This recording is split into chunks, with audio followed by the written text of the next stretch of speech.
Hello and welcome techno BAPSH। BPSC 109 का unit number 3 हमने start कर दिया है। इसका फर्स्ट पार्ट ऑलरेडी अपलोडेड है। आज इसका सेकंड पार्ट होने वाला है जिसमें हम बचे हुए टॉपिक्स को कवर करेंगे।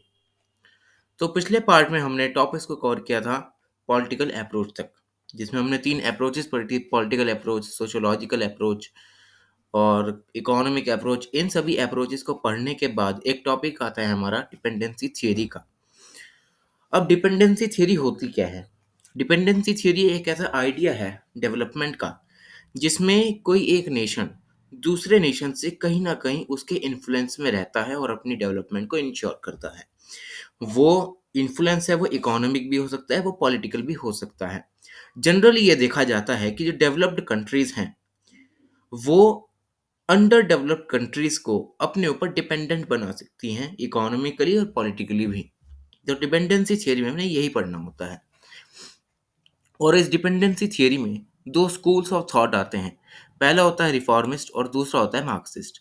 अब जो रिफॉर्मिस्ट हैं वो ये मानते हैं कि जो पेरिफेरल स्टेट्स हैं वो तभी डेवलपमेंट कर सकती हैं अगर वो दूसरी पेरिफेरल स्टेट्स के साथ स्ट्रॉन्ग टाइज बना ले, ताकि अपने आइडियाज़ को एक दूसरे के साथ शेयर करें, पॉलिसीज़ अच्छी अच्छी बनाएं ताकि उनका डेवलपमेंट इंश्योर हो सके। जो दूसरा है वो है मार्क्सिस्ट व्यू। मार्क्सिस्ट व्यू एक बहुत ही क्रिटिकल व्यू है। वो कहते हैं कि जो डेवलपमेंट होती है पेरिफेरल स्टेट में अंडर डेवलपमेंट की, मतलब जो पेरिफेरल स्टेट्स हैं वो अंडर डेवलप्ड तभी बनती हैं जब वो कोर स्टेट्स यानी डेवलप्ड नेशंस पर डिपेंडेंट होती हैं अपनी डेवलपमेंट करने के लिए। इसी वजह से जो इकोनॉमिक रिलेशंस होते हैं दो कंट्रीज के बीच में, एक डेवलप्ड और एक अंडर डेवलप्ड के बीच में, इससे क्या होता है कि सोशल और पॉलिटिकल डेवलपमेंट जो होता है कंट्री का वो कहीं ना कहीं रुक जाता है। या तो रुक जाएगा या फिर जो कोर कंट्री होगी या जो कोर स्टेट होगी उसके इन्फ्लुएंस में आकर ही जो अंडर डेवलप्ड कंट्री है वो अपने इन डिसीजंस को ले पाएगी। एज अ रिजल्ट हमें देखने को मिलता है जो पेरिफेरल स्टेट्स हैं वो वीकर डेमोक्रेटिक इंस्टीट्यूशंस बनाते हैं, जहाँ पर जो कॉम्परेटर बॉयजोइस हैं वो एमर्ज होते हैं और एक अलायंस बनाते हैं फ्यूडल लैंडलॉर्ड्स के साथ ताकि अपना स्टेटस को वो मेंटेन कर सके। इसमें जो कॉम्परेटर बुर्जुआ होते हैं वो एमर्ज होते हैं। कॉम्परेटर बुर्जुआ वो होते हैं जो फ्यूडलिज्म को प्रमोट करते हैं। वो मानते हैं कि फ्यूडल लैंडलॉर्ड्स को हम बनाएंगे और वही फ्यूडल लैंडलॉर्ड्स के अंदर अलग अलग जो लोग हैं वो काम करेंगे और उनके लिए प्रॉफिट कमाएंगे। तो ये होते हैं कॉम्परेटर बुर्जुआ।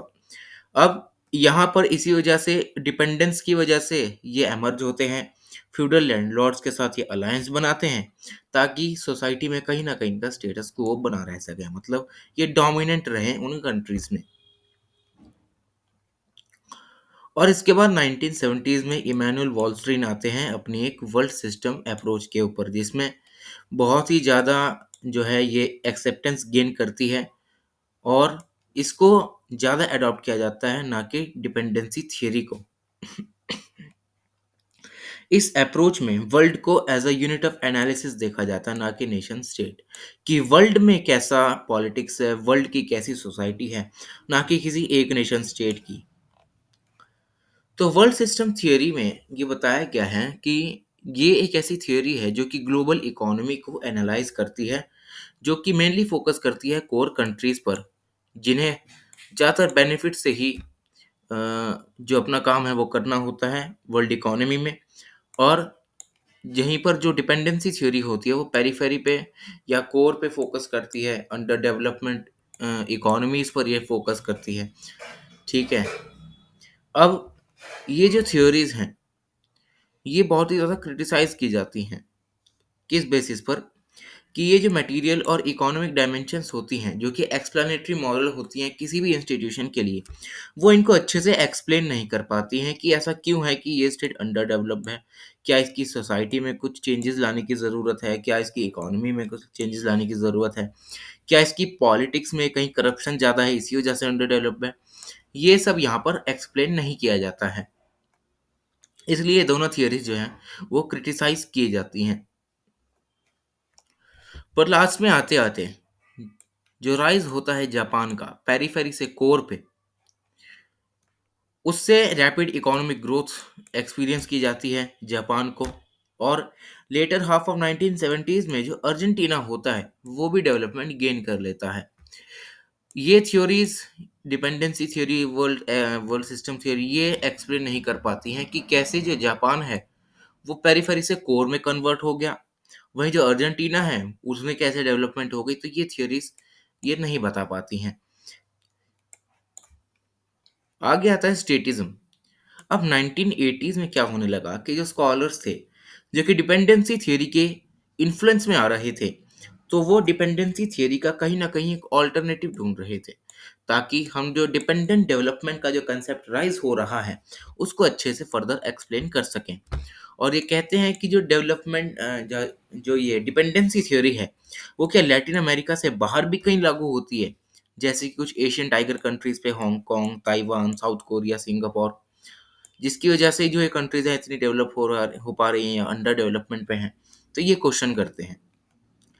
ये फोकस करते हैं स्टेट लेड इंडस्ट्रियलाइजेशन पे, जिसकी वजह से जो इकोनॉमिक डिपेंडेंसी है इसके बॉन्ड जो है वो ब्रेक हो जाते हैं। मतलब कि स्टेट लेड मतलब जो जो नेशन है, जो कंट्री है, वही अपने यहाँ डोमेस्टिकली इंडस्ट्रियलाइजेशन ला रहा है, जिसकी वजह से जो इकोनॉमिक डिपेंडेंसी है दूसरे नेशंस पर वो कम हो रही है। और जो स्टेटिस्ट अप्रोच है वो मेनली रिलाय करती है वेबरेरियन कंसेप्शन ऑफ द स्टेट, जो कि मार्क्सिस्ट और लिबरल कंसेप्शन से अलग माना जाता है। वेबर ये मानते हैं कि जो एक स्टेट है वो एक ह्यूमन कम्युनिटी है जो कि अपनी मोनोपोली को क्लेम करती है फिजिकल फोर्स पे, अपनी पूरी टेरिटरी पे, ताकि जो उसका लेजिटिमेट यूज है वो कर पाए। और इस कंसेप्शन में जो स्टेट हैं उनको ज़्यादा ऊपर रखा जाता है ह्यूमन कम्युनिटी के, क्योंकि जो स्टेट है वो अपने इंटरेस्ट के हिसाब से वहाँ पर लॉज बना सकती है, किसी भी लॉज को किसी भी तरीके से इम्प्लीमेंट कर सकती है, अपनी जो इकोनॉमी है उसको रेगुलेट कर सकती है। इस सभी इंटरेस्ट में जो सबसे मेन इंटरेस्ट होता है वो होता है सर्वाइवल, कि हम सर्वाइव कैसे करेंगे। तो वेबरेरियन थॉट में ये कहा गया कि जो स्टेट है वो एक ह्यूमन कम्युनिटी है जो कि मोनोपोली क्लेम करती है अपनी लेजिटिमेसी पर, मतलब अपनी टेरिटरी पर उसका पूरा मोनोपोलिस्टिक जो है वो कंट्रोल है। ठीक है। इस कंसेप्शन में जो ह्यूमन कम्युनिटी है वहाँ पर स्टेट अपने इंटरेस्ट से काम करती है, जहाँ पर किसी भी तरह के लॉज ला सकती है, किसी भी तरह की जो रेगुलेशंस है उनको इम्प्लीमेंट कर सकती है। और इन सभी इंटरेस्ट में सबसे इंपॉर्टेंट जो इंटरेस्ट होता है वो होता है सर्वाइवल का। सर्वाइवल के लिए ये स्टेट्स क्या करती हैं, डेवलपमेंटल गोल सेट करती हैं, ना कि सिर्फ चेंजेस लाने के लिए बल्कि इकोनॉमिक इन्वायरमेंट ऐसा बनाने के लिए कि जैसे बाहर से कुछ कंपनीज आए, इनके यहाँ इन्वेस्ट करें और इनको डेवलप करें। और ये स्टेट्स होती हैं ये इकोनॉमिक ग्रोथ को परस्यू करती हैं, ताकि जो इनकी कैपेसिटी है एक्सटर्नल थ्रेट्स, मिलिट्री थ्रेट्स और इकोनॉमिक थ्रेट्स को टैकल करने के लिए वो बढ़ सके। और जो यहाँ पर स्टेटिस एक्सप्लेनेशन है डेवलपमेंट का वो प्राइमरी पॉलिटिक्स पर ही फोकस करता है। इनका मानना है कि जो इकोनॉमिक ट्रांसफॉर्मेशन होता है वो इसी वजह से होता है क्योंकि जो स्टेट है वहाँ की जो पॉलिटिक्स है वो अगर अच्छे से काम करेगी तो तभी इन नेशंस में जो है वो इकोनॉमिक ट्रांसफॉर्मेशन देखने को मिल सकता है। अदर वर्ड्स में देखें तो political development is an independent variable. Political development एक इंडिपेंडेंट वेरिएबल है, कैसे भी काम कर सकता है अपने इन्वायरमेंट में, वो किसी पर डिपेंडेंट नहीं रहता मॉडर्नाइजेशन डिपेंडेंसी थियरी के, क्योंकि इस थियरी के अकॉर्डिंग जो पॉलिटिक्स है वही वहाँ की इकोनॉमिक ट्रांसफॉर्मेशन को इंश्योर करती है। मतलब पॉलिटिक्स को यहाँ पर इकोनॉमी से ऊपर रखा जाता है। आ गया था डेमोक्रेसी। अब इन सबको साइड करके पॉलिटिकल मॉडर्नाइजेशन और डेवलपमेंटल पॉलिटिकल डेवलपमेंट, इन दोनों टर्म्स को हम साइड रखें तो इस समय पर एक ऐसी चीज होती है वो होती है डेमोक्रेटाइजेशन, जो कि अलग अलग कॉन्टिनेंट्स में बहुत ही स्पीड से जो है वो ग्रो करती है, जहाँ पर जो अथॉरिटेरियन रिजीम्स होती हैं वो अब डेमोक्रेसीज को सेटअप करते हैं डिक्टेटरशिप से हटके। इससे बहुत ही नई अप्रोच निकलती है कंपैरेटिव पॉलिटिक्स में, जिसका नाम है डेमोक्रेटाइजेशन। ये डेमोक्रेटिक ट्रांजेक्शन देखने को मिलते हैं एक इकोनॉमिक डेवलपमेंट के पीरियड के बाद, जिसमें जो पहले ट्रेडिशनल मोड्स ऑफ इकोनॉमिक्स होते थे उनसे हटकर अब फ्री मार्केट इकोनॉमी होती है। मतलब कोई भी यहाँ पर इन्वेस्ट कर सकता है, कोई भी मार्केट का प्लेयर इस मार्केट में उतर के अपना प्रॉफिट कमा सकता है। इससे पॉलिटिकल मॉडर्नाइजेशन में एक रिवाइवल देखा जाता है और जो पॉलिटिकल डेवलपमेंट का थॉट होता है उसको भी यहाँ पर एक रिवाइवल देखने को मिलता है। इसका बहुत ही मेन प्रोपोनेंट माने जाते हैं एडम प्रेसवर्स्की। और एक दूसरी डिबेट होती है मॉडर्नाइजेशन और डेवलपमेंट पे। इसके जो प्रोपोनेंट होते हैं वो होते हैं रेनॉल्ड एंगलहर्ट। एंगलहर्ट ये आर्ग्यू करते हैं कि मास कल्चरल और एटीट्यूडनल चेंजेस ही बहुत ही क्रूशियल वेरिएबल्स होते हैं किसी भी कंट्री की इकोनॉमिक डेवलपमेंट और पॉलिटिकल आउटकम्स के।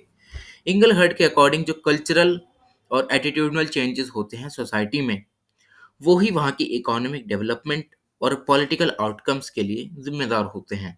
इसी की वजह से ही जो कंट्री है वो डेवलप कर सकती है। और पोस्ट कॉल्ड वॉर ईयर्स में जो प्रीडोमिनेंस होती है लिबरल डेमोक्रेसी की, उसमें डायनामिक चेंजेस देखने को मिलते हैं। क्योंकि जहाँ पहले लोग सिर्फ या तो यूएसएसआर की सुनते थे या यूएस की सुनते थे, अब कोल्ड वॉर के बाद क्या होने लगा कि कई कई नेशंस जो हैं वो अपने डिसीजन खुद लेने लग गए, जिसकी वजह से जो नेचर और स्कोप था पॉलिटिकल डेवलपमेंट का, उसमें डायनामिक चेंजेस आने लगे और इसका स्कोप भी बढ़ने लग गया। अब यहाँ पर जो स्टेट हैं वो दूसरों को अपॉर्चुनिटीज प्रोवाइड करती हैं ताकि वो डिसीजन मेकिंग में पार्ट ले सकें और एक्टिवली पार्टिसिपेट कर सकें डिसीजन मेकिंग में। ह्यूमन राइट्स बहुत ही सिग्निफिकेंट यहाँ पर अटेंशन गेन करते हैं। पॉलिटिकल डेवलपमेंट बहुत ही वाइटल रोल प्ले करती है कॉन्स्टिट्यूशन राइट्स को इम्प्लीमेंट करने के लिए। एफर्मेटिव एक्शन पॉलिसीज को पॉलिटिकल सिस्टम्स में, जो कि थर्ड वर्ल्ड कंट्रीज में सबसे ज़्यादा देखने को मिलते हैं।